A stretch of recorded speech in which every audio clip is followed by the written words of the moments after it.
আসসালামু আলাইকুম। আজ শুক্রবার ঢাকায় আমি ঘুরতে বের হয়েছি। আজ আমি ভাগিনাকে নিয়ে বসুন্ধরায় গিয়েছিলাম।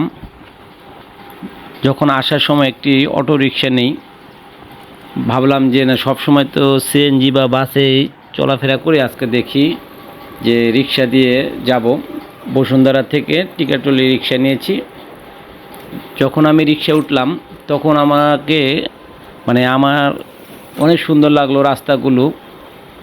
যে সবসময় তো আমি দেশ বিদেশ ঘুরি, সবসময় অন্য দেশের প্রশংসা করি, যে আজকে আমার কাছে লাগলো যে না, অন্য দেশের থেকে আমাদের দেশের রাস্তাটাও কম সুন্দর না। আপনারাই দেখুন যে কত সুন্দর, দেখুন কি সুন্দর, পাশে কি সুন্দর সাজানো। সবসময় দুবাই, মালয়েশিয়া, সিঙ্গাপুরের প্রশংসা করছি, যে আজকে দেখলাম না, আসলে তো আমাদের দেশেও অনেক সুন্দর করে সাজিয়ে রেখেছে।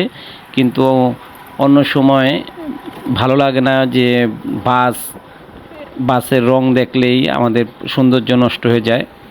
আর এই যে দেখুন যে গাড়ি একটু কম থাকলে কি সুন্দর আমাদের দেশ, সিঙ্গাপুর, মালয়েশিয়ার থেকেও কম নয়, দুবাইয়ের থেকে কম নয়। দেখুন ভিআইপি রুট দিয়ে যাচ্ছি আমি, কি সুন্দর।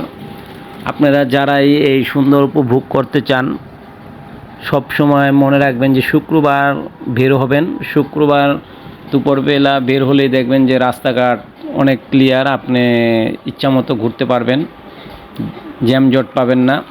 আমার অনেক ভালো লেগেছে। আমার মনে হয় যে মাঝে মধ্যেই ঢাকার এই প্রান্তে থেকে প্রান্তে রিক্সা দিয়ে ঘুরতে যাওয়াটা আমাদের উচিত। সব সময় অন্য দেশে প্রশংসা করলে চলবে না, নিজেদের দেশ দেখতেও হবে। এই দেখুন কি সুন্দর পরিবেশ। আপনি এই পরিবেশ গাড়ি দিয়ে গেলে উপভোগ করতে পারবেন না, বা অন্য কোনো বার গেলে উপভোগ করতে পারবেন না। শুক্রবার